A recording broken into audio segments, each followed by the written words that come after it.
everyone, and welcome to the Jeff Wells Show. We've got with me Dr. Jonathan Baktari. Now, Dr. Jonathan is the founder and CEO both of E7 Health, a company that leverages technology to offer innovative medical care while providing cost savings for patients and clients. It is the nation's leading drug and alcohol testing service provider. Both of these groundbreaking technology companies were born out of a combination of Dr. Baktari's expertise as a doctor, medical director, and educator over his 20 years of clinical, administrative, and entrepreneurial experience. A formal triple board certified physician with specialties in internal medicine, E7 Health, pulmonary, and critical care medicine. Being a healthcare CEO is only the latest chapter in Dr. Baktari's life mission to help others by making integrative preventative medicine available to everyone.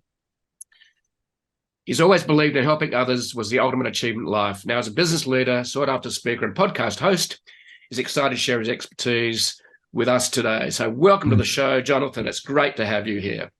Oh, what an honor. Thank you so much for having me, Jeff. It's a big honor to be on.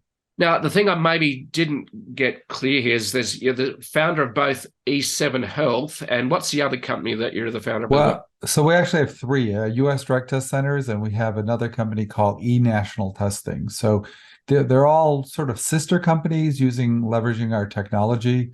E7 Health is a brick and mortar operation. US Drug Test Centers is actually a nationwide drug and alcohol testing for employers and other institutions, and as well as individuals. And eNational Testing is our nationwide laboratory testing. So people could just hop on our website, order a cholesterol test in all 50 states, and literally it's like ordering on Amazon, can just go get any of the major laboratories done. And we have doctors in all 50 states that approve that. And it's a pretty neat operation where we get to reduce barriers for patients to be able to access laboratory testing. Yeah, that's really important, because if you add friction, then people won't get tests done and they might have a problem they don't even know about. So yeah, I totally get that. So I still have a bit of friction going to get my annual blood test done every year, because I've got to go to the lab, get the needle, and then come back and then wait a day or so. But yeah, so like, and then there's the fear of actually, gee, there might be something wrong with me, and that would be really, that would not be fun to find out. So anyway, more of that later. Look, I'm really curious about, number one, firstly, how you became a physician, what inspired you, and then number two, what inspired you to become basically a health entrepreneur. Firstly, what was the journey for you to go from going, hey, I want to be a doctor? Because I said I wanted to be a doctor, but I realized that I hated the sight of blood early on, so I decided not to. Well, my dad was a doctor, so obviously that sort of gives me a more insight into what being a doctor is all about, and also you tend to admire your father, and just kind of want, naturally inclined to try to do what he did. But beyond that, I found that even early on, I really believed in science. Science was really important to me. I shied away from things that weren't evidence-based, and be very frank with you, anything that was hocus pocus, really, I had an aversion to. And I just want to know as far as we knew, what the scientific truth to things were. Yep. So medicine, and especially pulmonary and critical care, where it's all data and science, or a lot of it is, of course, there's an art to it. It was a natural draw for me. Anything that's vague and obscure, while I admire people who do it, I find it difficult to sink my teeth into. I know I do better when I get affirmation with data rather than feelings or instinct or whatever. I just want to know what early on. Now, of course, later on, I think I have evolved, and you realize medicine is also an art besides a science. It's in fact probably 50% art. But initially, I think the draw was the hardcore evidence-based field that it is. Yeah. Well, excuse me. You're certainly born during the right time, because now it's all about data, isn't it? So yeah, it's all about data. And But it's interesting. The more I do it, though, the more I realize it's being a physician and being a healthcare provider. The art is almost as important as knowing all the data and having all the science behind you. Yeah. And there's one art that I really value in a doctor or physician is the art of communication, because I'm drawn to someone who actually has the ability to ask the right questions, and that is not a science necessarily, but it can be. No, it is. It's the art, and even within even if you have three patients that have the same situation, you have to size up how each one of them wants to interact. Some people want it direct, some people want it cushioned, some people want it just to hold their hands, some people just want the facts, and you have to calibrate almost instantly, especially as you get to know them, just from their body language, with the eye contact. Hey, some people want a lot of information, some people just like, tell me what to do, what kind of test I need. And there comes the art, right? I mean, you can't blurt out the same thing to three different people the same way, right? You have to, who's in front of me, what's their story, what's their sensitivity, where are they in their life journey right now, how vulnerable are they, how much hand holding and just support do they need. And other people, you just like, they don't want that. They was like, just tell me the facts and let me go ahead. Okay, so I'm intrigued by this because before we get on to what inspired you to leave more an academic pursuit or being a doctor on the ground, if you like, and what got you to start as a business leader. So did they teach communication skills at med school? No. Now, in all fairness, you had mentors. So you would like even as a third year medical student, you would round with the attending physicians. And you sort of gleam of how they're talking to patients and how they talk to the nursing staff. And you have that. It's more of an apprenticeship mentoring thing. Yeah. I'll never forget, I was a third year medical student. There was this older attending, white hair, just a very seasoned attending. And he says something to me, to all of us. We were standing in a group in the hallway, and he goes, I can walk into a room and see a patient, and within 30 seconds, I can tell you how sick they are. Wow. Okay. And I was having none of that. None. I'm like thinking, no way, you got to do a physical exam. You got to see the labs. You got to, and then, now he would do all that too, but he would say within the first 30 seconds, he already had, he would then confirm it. But so it wasn't like he wasn't doing any of that. Right. But he said, because I'm rarely wrong, because after doing this for so many years, like within the first 30 seconds, I mean, in gross manner, like how sick they really are. Are they really bad off? Is it, And I didn't really buy into that at all. I'm like, no, you have to examine the patient, review all the tests, And you know what? 10, 20 years later, OMG. Yes, it's true. Well, it's true. That's a bit woohoo, which is not in your paradigm normally. Yeah, well, I hadn't counted on experience and subtle cues. And when you're young, you don't have the experience, so you just have the data. And then after you've seen your 10,000th patient in the hospital, you're like, there's a pattern here. Yeah. I see. When should I be concerned more than normal, and when should I be less concerned? And that doesn't mean you don't follow up and look at everything. It just meant like walking in the room, you kind of you get it's like a big thing hits you over the head if something's seriously wrong. Yeah. In other words, unconscious expertise generated by decades of experience. Yes, I guess that's the correct way of saying it. But when you're young, you don't you're like, no, that's not how that works. Cool. All right, so let's move on to the next step. So obviously your dad was a mentor and someone you looked up to, and you also had an inclination and to become a doctor. and obviously had, what it took to be a great doctor. So what was the sort of, you go through, you did medical school, you've done practice and so on, you've done lecturing and so that, all that sort of thing. When was the moment you went, I really think I could make a bigger difference by starting my own business? When did that happen? Right, that's a great question, because people think it's like an epiphany where you just wake up one day and say, I'm going to do that. But it was actually much more like one door opened another door. You know what I mean? In other words, first I just got onto committees and just got involved in a very superficial way in sort of hospital committees and pharmacy committees, and what I found is one door would open another. I would do one sort of administrative thing, and then somewhere along the way it would be like another opportunity to get involved in some other way. Maybe it was in hospital quality or just other issues. And then what you find out is once you show an interest, then people look for you and say, hey, there's this opportunity.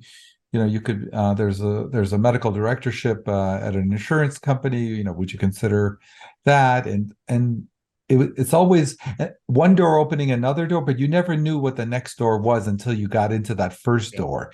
Yeah. So it's not something you can like plan and just say, okay, I'm going to do this, and this, and then I'll have my own company. It's sort of sight unseen. You just do something and see what opportunities that generates. And for me, it was one bigger administrative role after another. And then I was medical director of insurance companies, medical director of hospitals.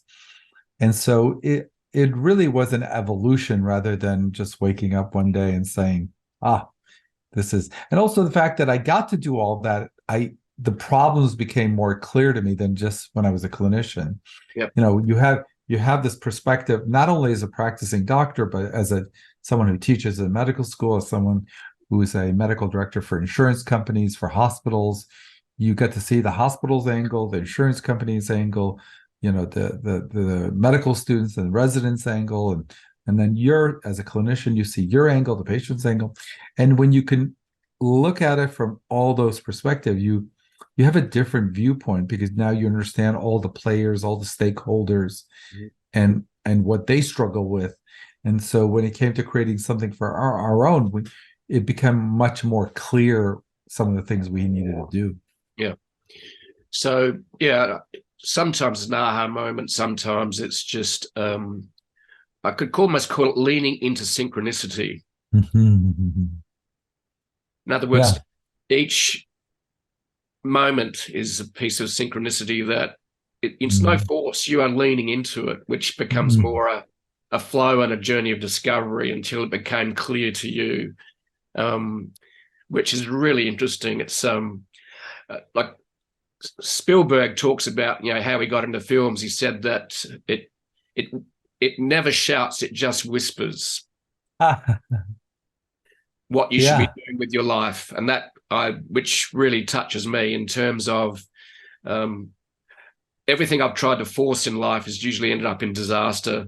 What I've leaned into gently tends to actually end up being, it doesn't mean you don't act, but it means that you just listen to the whispers along the way. And you have obviously done that. Sometimes it was whispers, sometimes it was a club over the head. So don't do that again.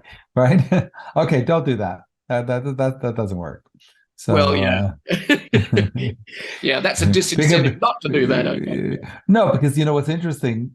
Sometimes when you do something, doors open up, but you also close a lot of doors. Like, okay, that's not for me. That's not my cup of tea. And even knowing that, knowing what you don't want often helps when the right thing shows up. Exactly. So it's like almost looking for a good watch, right? I mean, you like look at, or a good a suit or something, you look at it like, okay, that's that's not for me. That's not for me. And then it's because you had seen all those other suits that this one looks good, because you're like, nah, this is different, or that's so. But if you had never gone shopping for suits or a watch, I don't know if you know if the right one hit you over the head. Yeah. I totally agree. And I find that the journey of the purchase is actually almost better than the purchase itself quite often because, Right. yeah. And Right. Because that you develop a taste. You evolve. yeah, Right. I mean, your taste evolves. What what you want. Where is if you haven't had the experiences, almost anything sounds good, potentially. Right. I mean, oh well, I guess that would be okay. Let me try. Versus knowing what doesn't work for you. Right. yeah, exactly. You need to know both what works and what doesn't work for you. And Mhm. that's the fun part of the journey as you lean into the future. So, all right. So, when did you start thinking about? Obviously, you got all this experience. You've seen all the problems, and generally, business people solve problems, Mhm. um, which they get recompense for because the bigger Mhm. the problem you solve, the bigger the reward as a business person. Generally, Mhm. that's one way of looking at it, anyway. But Mhm. so did you consciously design E7 Health and the other businesses after the experiences you had over the decades?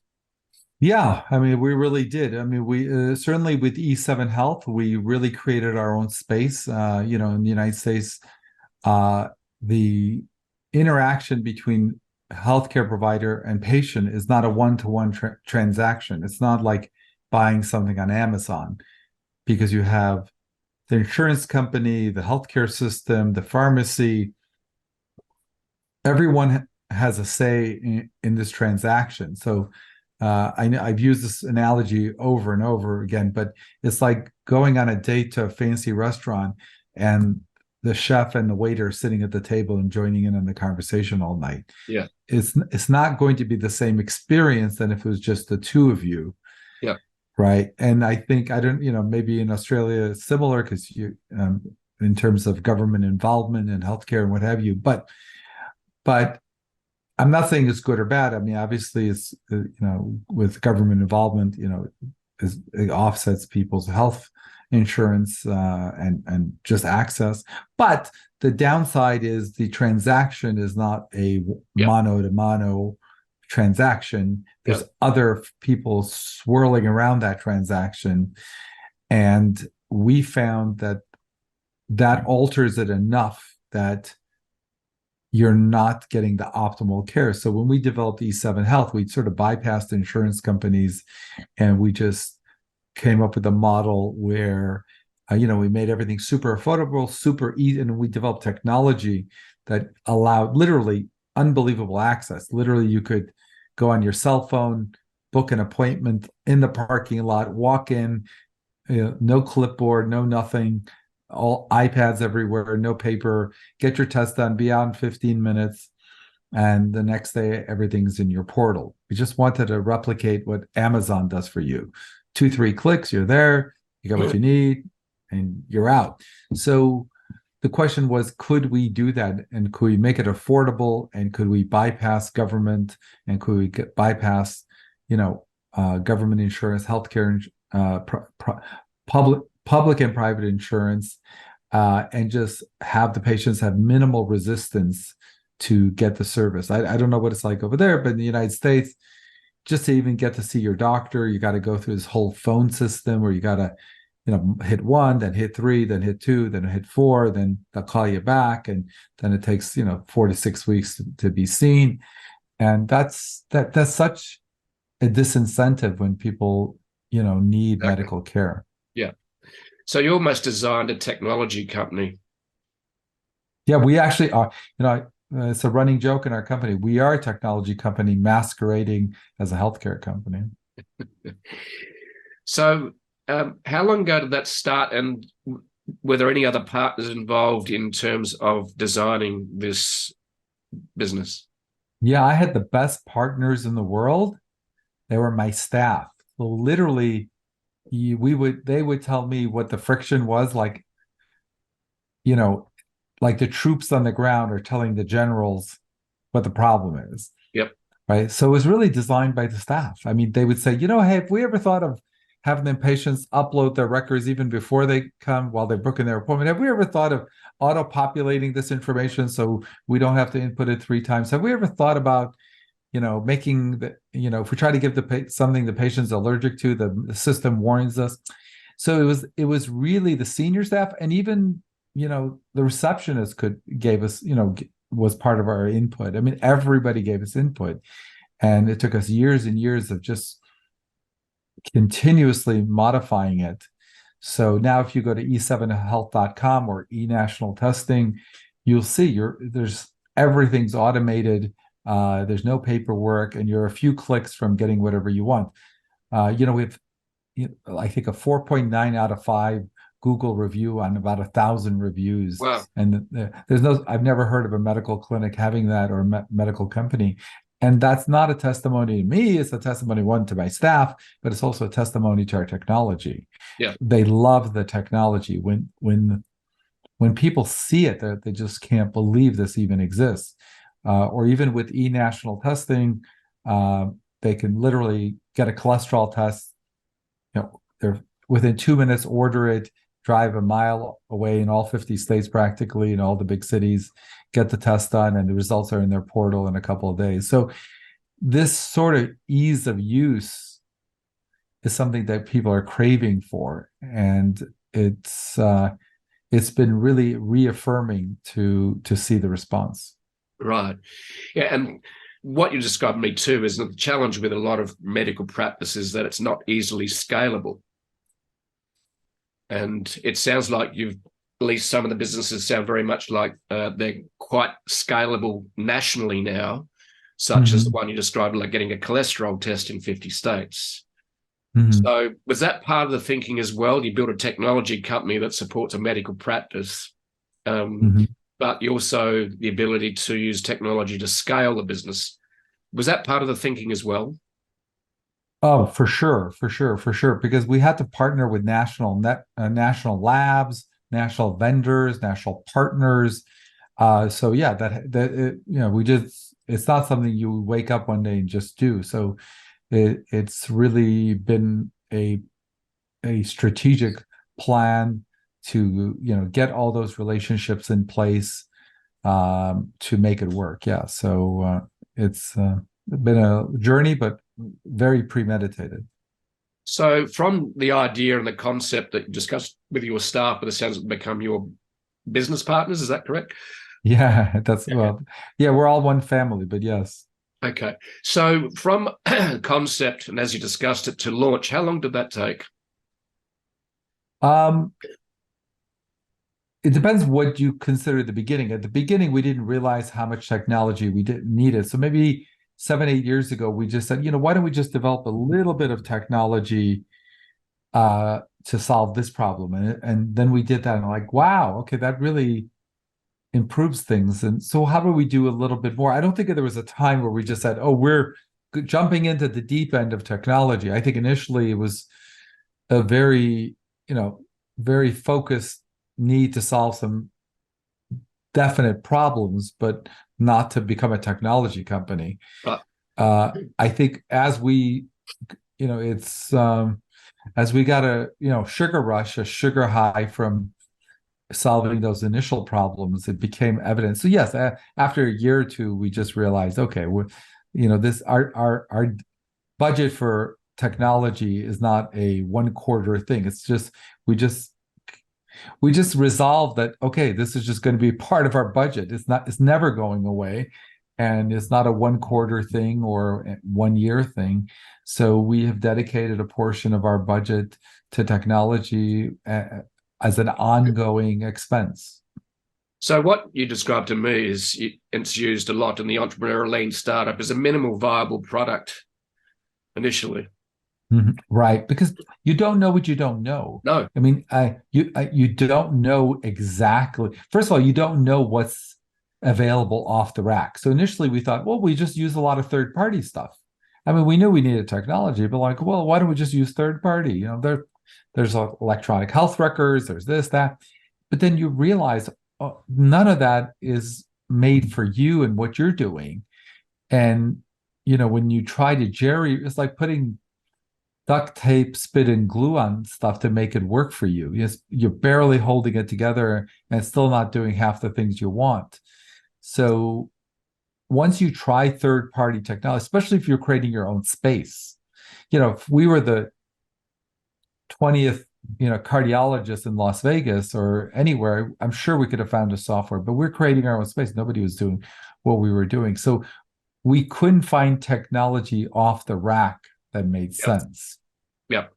And then once you realize, OMG, you're on your third software and you're like, nope, this is not working either. So it wasn't like we didn't want technology. We just initially thought we could jerry-rig third-party technologies and get 80-90% of what we wanted. Yeah.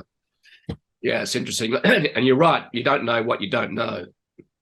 And the only way to discover what works and what doesn't, and understanding what doesn't work, is you go into the market and the market will hit you over the head.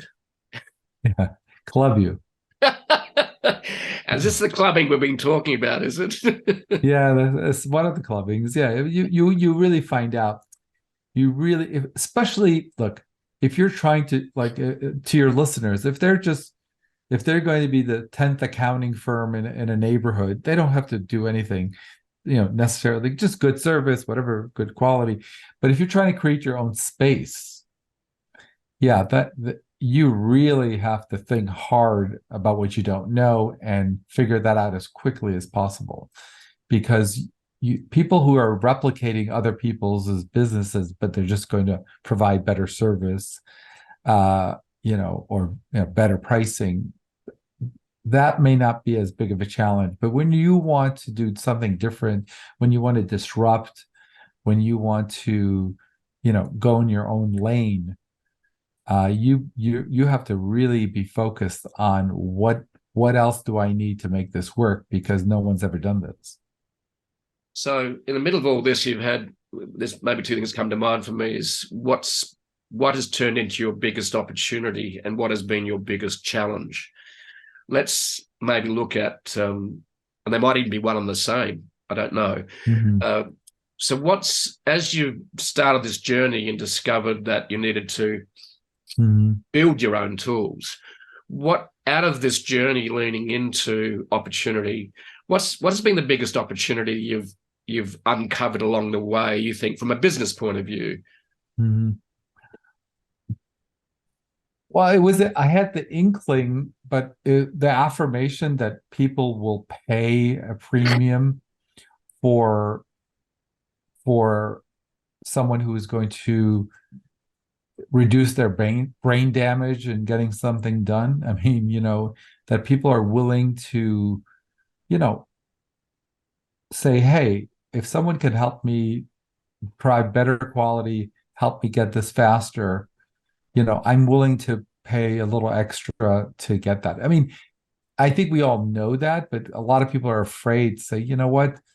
Yeah, but let's say we spend all this money on technology and do all this stuff. Is anyone going to really, appreciate it or want it? But then again, you look at our 10,000 reviews on our website, and the 4.9 out of 5 Google reviews, and you're like, okay, it was really reaffirming to see that people really appreciate it. I mean, if you go to e7health.com and click read customer reviews, literally it sounds like the same person wrote all 10,000 reviews. In fact, I often get that, like, they all sound the same: easy, fast, convenient. It just looks like one person wrote them all. Yeah. And not, but you obviously didn't. We use a third-party company to get the reviews and stuff like that. But it's a testimony to the thirst for having a simpler way to access medical care. In other words, what you're really talking about is providing a really convenient and seamless, frictionless experience as possible, and people will pay a premium for that. That's what you're really saying, isn't it? Yeah, a small premium, because we're not very expensive either. We keep our margins very thin. Yep. And we just rely that people are going to love it, send their friends and what have you. And so it's a premium, but it's not expensive. So I think for what we're providing. So yeah, that was, I don't think, if I had told someone before we did it with this work, I would imagine I would have had colleagues of mine that said, that's never going to work, bypassing the insurance companies. And no one's ever going to come, you know, well, when they have health insurance, why would they come to you? Right, exactly. Okay. So you mentioned some of your notes here that there are 5 key ingredients to make a startup successful. Mm-hmm. Um, Yeah, I can go to that. But the number one thing, you got to make sure you have a product that is unique. I often hear people doing a startup where they're just replicating another business, and then I often wonder, well, so like and well, we're going to provide better customer service. You should provide better customer service, but providing better customer service is not a differentiating point in many cases. Maybe incrementally, mm, unless all the competitors are horrible. But you have to come up with an angle that solves a problem that's unique, as opposed to just, I'm going to work hard, we're going to provide great customer service, we're going to work harder, longer. And that it does work, but it's probably not, the highest likelihood for success yeah. by just providing great customer service. The other thing to understand is, I think a lot of people who become the CEO of their own company because they came up with the idea think that being a CEO is a soft skill. Like, oh, people like me, I get along with people, it seems like people want to work with me. You need skill sets, which I had to acquire pretty hard and fast. But I always often joke, you wouldn't be able to land a 747 because you're good with people, right? I mean, if they put you in a cockpit of a 747 at 30,000 feet, I don't care how good you are with people, you're not landing that plane, right? You need some technical skills on how to be a CEO, how to be a leader, how to enroll people into your vision, how to be a mentor, how to hire, how to fire. These are skill sets you need to quickly acquire. And I think a lot of people just think it was my idea, so that makes me the CEO. I'm a great guy. All my friends like me. That may not be enough. mm. Yeah. So it's interesting you're talking about it's a range of skills. So when I talk about 5 key ingredients, quite often being different is going to be the 5 key ingredients mixed together to create that unique selling proposition or being unique. Is that correct? Say that again. I'm not sure. In other words, it's not just one thing that will set you apart. It will be right. the mix, the ingredients that you put together. Is that correct? Oh, yeah. Yes, for sure. I mean, lots of companies. I bet you there's hundreds of companies. Let's take Silicon Valley, where all the startups, bulk of the startups are. I'm sure the majority fail, but that doesn't mean the ones that failed had bad ideas. Then you need talent, you need execution, you need leadership. It's like you said, it's all of it. So the great idea is a must, but a great idea without the rest, your chances of success are very, very, very small. So I wonder how many mediocre ideas take off because they have committed leadership, execution, vision.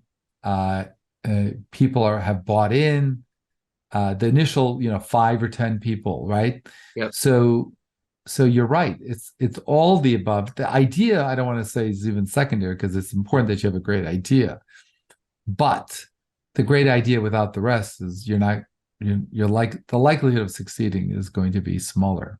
Yeah, totally agree. And one thing I've learned the hard way too is falling in love with the process of the business, not just the business idea itself, is really important, because unless you've got good systems and processes, then it's very hard to scale. And it's also messy. Well, that's really where technology comes in. I think, to answer, what you had asked earlier, the scalability is really, in this world now, a function of technology. So if you're not willing to invest in technology, if you're still scanning and working with Excel spreadsheets, and your competition is going to have you for lunch, yeah, because I promise you, there's someone out there with no Excel spreadsheet, okay, and who's not scanning anything, and they're gonna have your lunch. Yep. So you either figure out, yeah, and if your staff's spending, 30% of their day, inputting stuff that could be done some other way, someone will figure it out, and you will be behind the eight ball. So yeah, investing in technology. I always say that at least in our companies, we've gotten a 10, 20x ROI on all our investment in technology. Yep. Literally.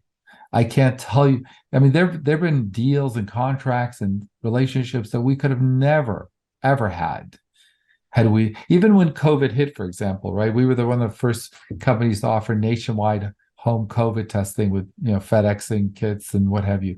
That was only possible because we were already set up. And we already had the technology in place. But to try to pivot to COVID, just out of the blue, it would be a challenge. And so if you have the technology, you have a big advantage. Yeah. Yeah, let's talk about, I'd be interested in your thoughts on the big technology elephant in the room, which is basically summarized with two letters, AI. And I'm sure you've got a watching brief, and you maybe even started to act on it. I'd be intrigued by what is the role of AI in the medical profession and technology companies. I'd be interested in your thoughts, because I'm sure you're going to have a few thoughts around this. At first I was a little skeptical but to be very frank with you, I think, I kind of look at it this way. When I was in medical school, if we wanted to look something up, believe it or not, we used to have like the Washington Manual. It was like a little book that we would keep in our pocket and look up the doses of things and da da da. And of course, the medical students, in the past, in the 5-10 years, of course, they have their cell phones and they have all these apps and what have you. So even then, but now AI is just another version of that where you can get information. I consider it an evolution from having a pocket manual to having a cell phone app now to AI to get information like, hey, what are the top 5 diagnoses if your albumin level is, high or what have you. So I in that sense, as a tool for healthcare providers to have the library of data that's all over the medical world at their fingertips, the more that can happen, the better, the better it's going to be for patients and everybody. Yeah. So I'm intrigued by that possibility, and I think hopefully it will make leaps and bounds improvement in diagnosing and healthcare assessment. I'm optimistic. Yeah. For me, I've been impressed with a couple of things. Number one is the scaling the productivity of us as humans. Mm-hmm. Essentially, we had a couple of writers that we spent all our time having to edit their work. But now my editor does all the writing because she doesn't have to worry about bad written copy. So anyway, it's really interesting.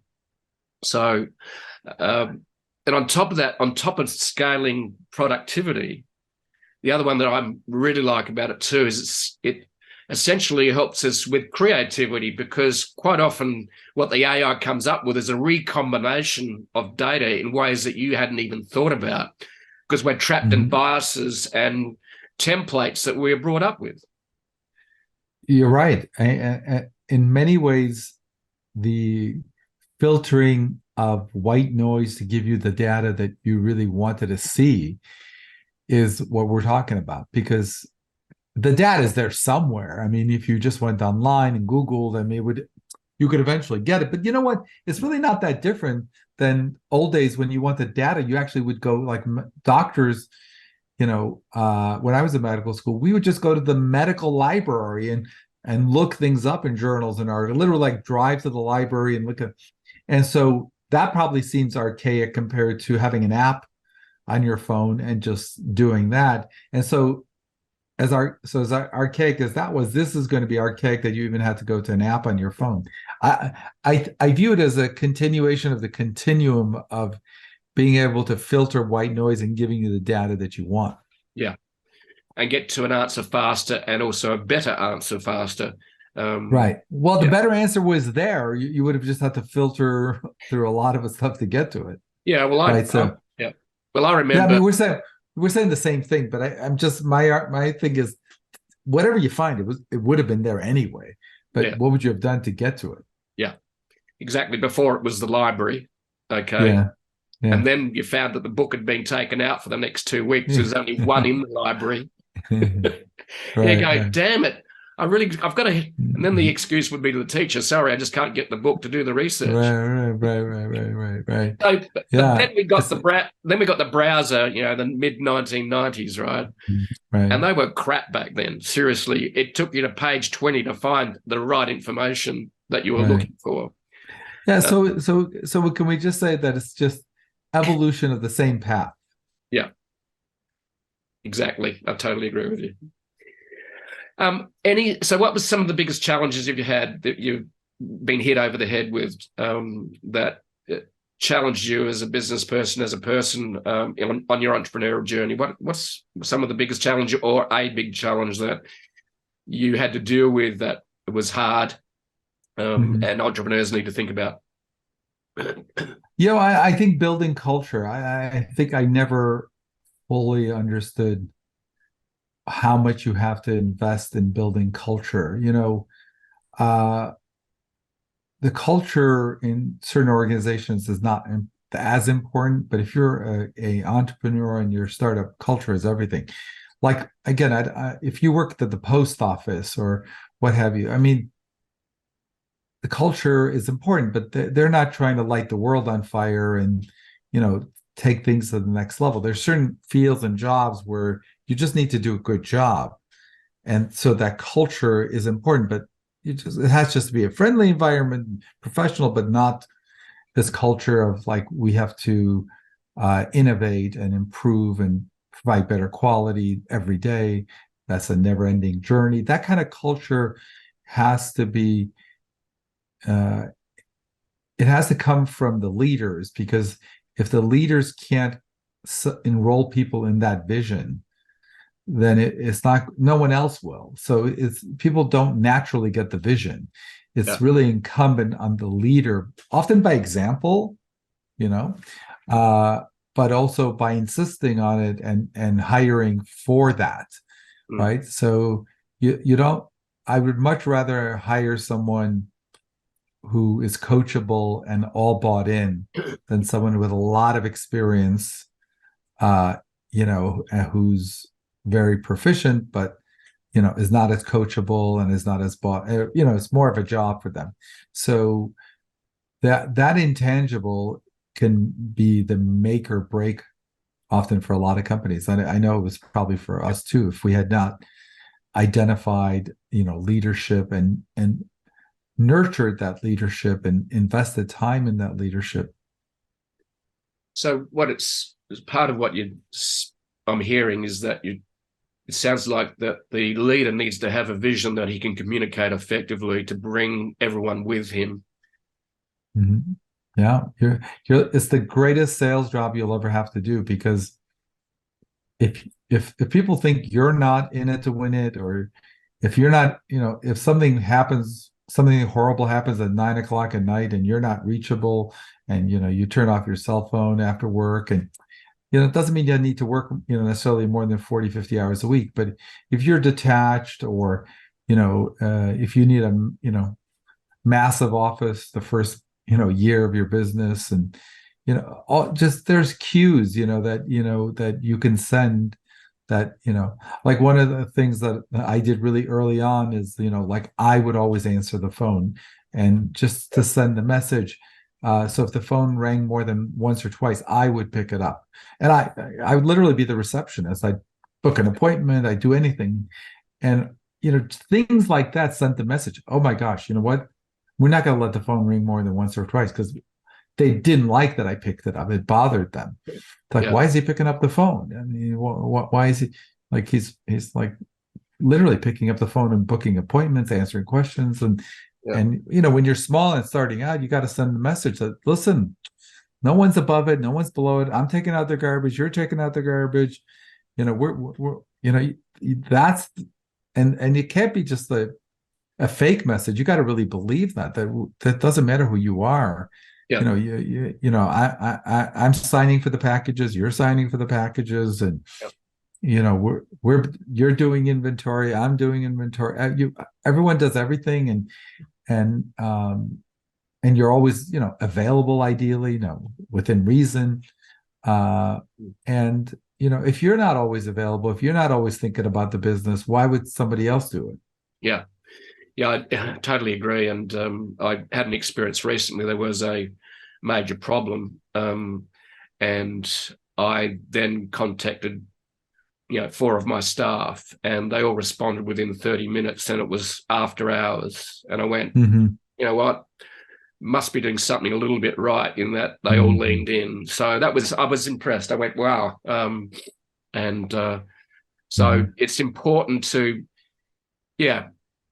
have the vision and be able to communicate the vision, and then bring people with you and let them get on with their jobs as well. I spoke to one on the podcast a while back, and he said that he was having a employee churn rate of less than 6 months to 12 months. And he admitted that he was telling his experts that he'd hired what to do all the time, was managing them, micromanaging them. And a HR friend said, let me see what you're doing, and said, you've got to let them do their job. Trust them to do their job. Right.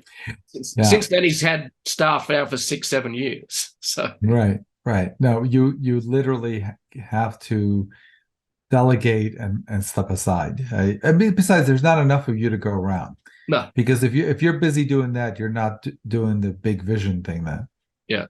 So you can scale you if you get the right people and have great technology to help you scale as well. So I think you just wrapped it up. Those 2 things are the key.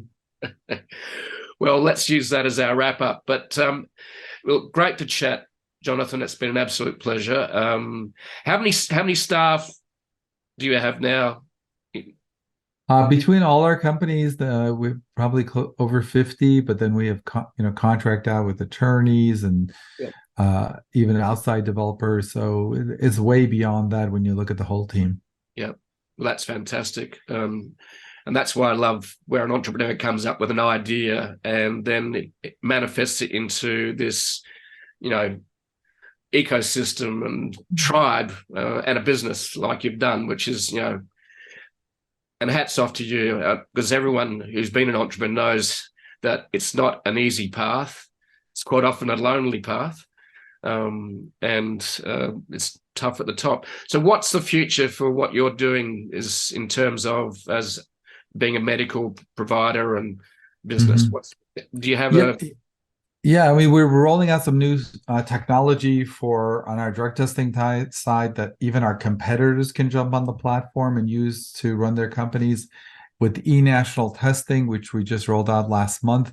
That gives people access to any, almost any medical test, a lot of medical testing in all 50 states. We have like 4,000 labs contracted out with us in literally in every state, every city. And you're 3 clicks away from ordering almost any test you want and literally walking in, having it done, and getting the results in your portal. So that we just rolled that out. So we're just doing a push on that, and we're going to keep our foot on the gas on technology. Right. Well, thank you very much for sharing your insights, Dr. Jonathan Baktari. It's been an absolute pleasure. Thank you for having me. And if I'm ever in Las Vegas, you never know. I won't be there for I won't be there for gambling. It'll just be for maybe taking another helicopter flight over the Grand Canyon, which I did last time. Yeah, a lot of people do that. It's a lot of fun. Well, we're more than happy to host you. Let me know when you're coming out. I will. And that was a fun trip, by the way. It was with 6 drunk Englishmen that were celebrating their 40th birthday. Okay. You were the rowdy ones I heard about. Well, I'm Australian, so I was with these Englishmen. So it was worth the price of admission seeing these drunk English people suffering on a flight. Oh no! Oh no! Anyway, I won't go No. into detail, but it was a lot of fun. Anyway, Yeah. I'm sure you could have helped them with your health services at the end, I'm sure. But Yes. anyway, Next time. okay, thanks, Jonathan. Absolute pleasure. All right Have a then. great, All right. All great right. day, rest of the day, All right. and Be well. look forward to catching up in real life one day. Okay, All right. I'd love that. Take care. Bye bye. see you, bye.